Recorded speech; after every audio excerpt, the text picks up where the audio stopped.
Good morning to the justices on the panel. My name is Richard Diaz. I represent the appellant in this matter. His name is Michael Harry Upright. There are two issues presented on appeal. The first one is whether the circuit court erred in granting a direct verdict for the defendant in the underlying civil case, the City of Miami, on the count of false arrest, which related to the charge of loitering and prowling. The second issue on appeal is whether the exclusionary rule should apply in a civil case where the state tort is false arrest. And I'll address them in that same order. It is respectfully the appellant's position that the testimony he presented at the trial as a single witness established a jury question as to whether or not there was probable cause for the police officers to arrest him. His testimony was essentially unimpeached. His testimony was unrebutted. And at the close of the defense of the plaintiff's case, the defense argued for a directed verdict, and the court found as a matter of law that based on the testimony of the plaintiff that there was probable cause for his arrest and dismissed count one. And don't you need the exclusionary rule to apply in the civil context somehow to prevail? Not necessarily. I think this case is, one of the problems with this case is if you only had loitering and prowling, we wouldn't get to the exclusionary rule issue. The exclusionary rule really comes into play when we're looking at the count, excuse me, the second count, which was for possession of marijuana. It was all one arrest anyway. Well, that's the issue. How can you carve that up? I mean, you can only claim false arrest if it's all false, not if you have half a falsity. I tend to agree, except that's one of the issues that I think the jury had to determine, and this is the problem that I had with the court's decision, respectfully. The jury had to decide whether or not Mr. Upright was arrested first. You're under arrest for loitering and prowling, and there was probable cause for that, and that the search was subsequent to a lawful arrest on L&P or loitering and prowling, or if it was pursuant to his consent. The jury never got to make that determination. If the jury said there was probable cause on false arrest, it's over. But an issue in the case that was not resolved by the jury and the court just decided as a matter of law is, as you said, Your Honor, these things go hand in hand, and they really don't. They only do if the search of the marijuana, if the encounter of the marijuana is pursuant to a lawful arrest on count one. I understand how you want to carve it up, and I understand your argument in your brief. The problem is that the exclusionary rule was created to correct wrongful police conduct in the criminal context. And I'm not so sure that you can stretch that to apply to the civil context in the tort case. And I understand your argument on the cases that you're relying on, but I think that's what you need to make crystal clear for us here. Okay, very How well. is it that exclusionary rule should apply in the civil context? Well, let's look at what the jurisprudence is on the issue, because there is no Florida 3rd DCA or Supreme Court case that I could find that Or any answers the case question. that's reported from a Florida court. Yes, sir. But what we do have as a starting point, I think, is the Pennsylvania Board case versus Scott. And in that case, the U.S. Supreme Court in 1998 recognized that, generally speaking, the exclusionary rule applies to criminal cases, number one.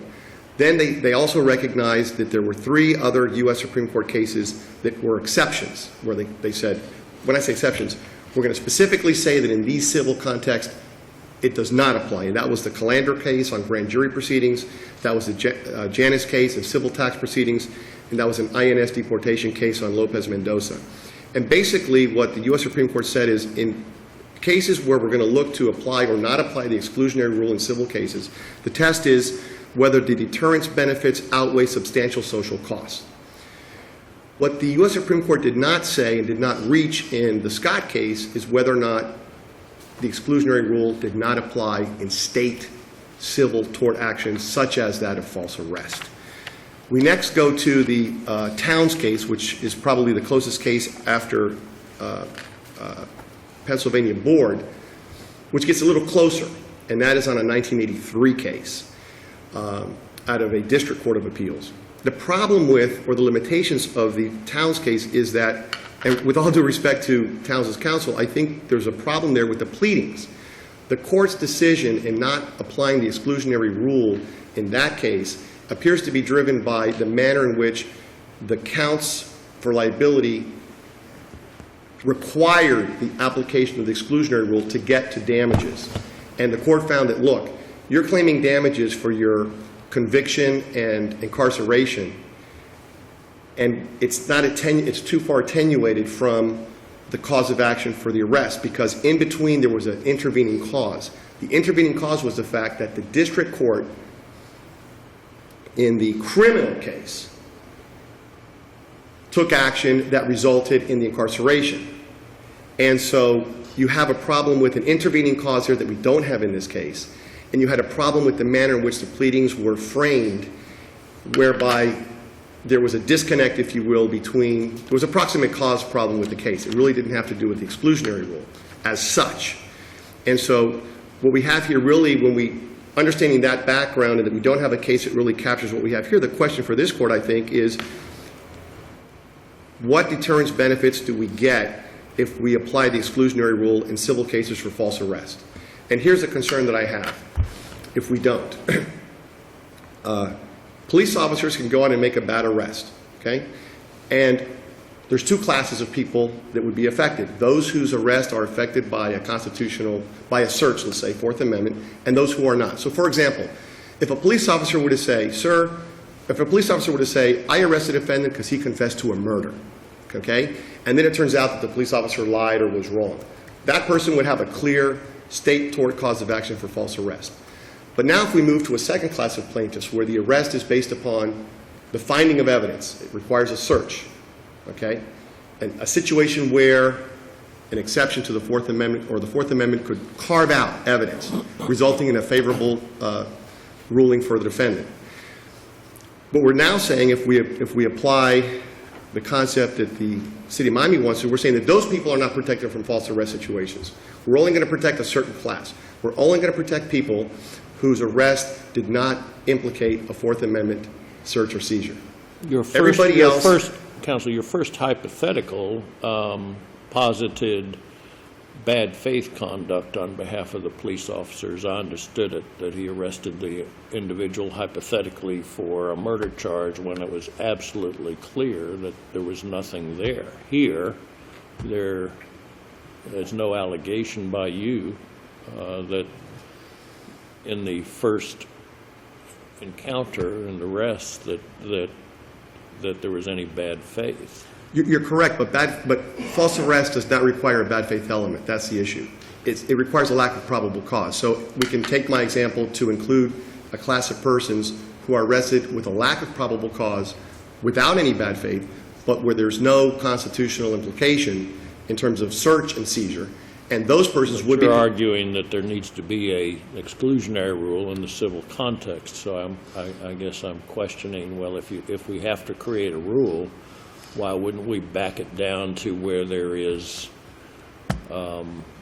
bad faith conduct to deter that? The court could do that, and I don't want to underemphasize or over-exaggerate what I believe to be the significance of the decision this court is going to have to make. It seems to me that the court would be making law and that would govern police conduct for years to come. For the entire country. I mean, has any other court ever said that the exclusionary rule applies in the context of a civil tort case? The closest that we've got to, at least in my research and from what I've seen from opposing counsel, is the Towns case, which is in a 1983 context. And again, as I said, the concern is that if police officers are told that you don't have to worry, officers' departments are told you don't have to worry about being sued, as long as the search for false arrest, as long as your search ultimately arrives at a nasty or prohibited item, contraband or drugs or whatever, then police officers only have to, then police officers go out willy-nilly and make an arrest and hope that they can find and encounter an illegal item, and then they can never be sued for false arrest. But we know that there are consequences. I mean, right as we speak, there is a City of Miami police sergeant on trial in the federal court for doing such a thing. I'm his lawyer in that case. Okay, so we know that there are consequences. And Yes. I guess the question is it necessary to create an exclusionary rule that applies in the context of civil cases to prevent or to deter police conduct that would be unconstitutional? Yes, and I'm going to give it to you very simply. And you Your need Honor, to bring you've gone over time. I'm So sorry. If you wish to... Can I just answer that one question? Answer the I'm sorry, question, thank you. and then we'll give you 1 minute for Yes, sir. rebuttal. My grave concern is that in terms of a deterrence, if you don't have it, what you could be doing is encouraging police officers to plant evidence on people, a la case which I have currently, and later on, it's not going to be a problem. It'll be my word against his or hers, and I don't have to worry about getting sued later on because he's not going to be able to use, or she, the exclusionary rule to later come after me in a civil case. Thank you, Counsel. Thank you, Aaron. Mr. Greco? May it please the Court? John Greco on behalf of the City of Miami. I think the distinction in this case is that the plaintiff is suing the city for affirmative relief to receive compensation, and at the same time to have the court and the jury ignore evidence that supplied probable cause for the arrest. The city has cited not only the federal Section 1983 cases, but other state court cases. I think this is a first impression case in Florida. Almost in the United States. Well, there are some state court cases. That applied the exclusionary rule in the civil context? No, that did not. Because I can't find any that have. No, it would be the first that I would have come across. But there are cases from, I guess if you use by analogy Section 1983, but also I think the other state courts, particularly New York, and I think there were a couple of others, that found the same way the trial judge did in this case, that just this exclusionary rule doesn't apply, and you shouldn't suppress the evidence in a civil trial, especially where it's plaintiff seeking compensation. So I think I've laid out in the brief the city's points. It's fairly straightforward. If the court has any other questions, otherwise I'd rely on the brief and request that you affirm the judgment. Thank you, Counsel. You have a minute if you... Yes, sir. Again, the issue here is whether or not we're going to hold police officers accountable for their actions, and the only way that you can make sure that you can do that on a case-by-case basis is to make sure that there's a consequence to a false arrest that implicates a constitutional violation. The problem that I see here is the way the current state of the law rests. We're only protecting people who are falsely arrested. We're giving them a right to go after the city as long as there's no constitutional protection, and we're discriminating against people whose cases resulted in a false arrest based on a search. And I think that the exception or the caveat that can be put into this is perhaps a bad faith requirement and or a requirement that would make exceptions. So let me give you an example. Let's suppose that a person pleads guilty. You're down in a to your case. last, this example needs to be a short one, Counsel. If there's an admission or if there's a guilty plea or an admission, then that would be an exception.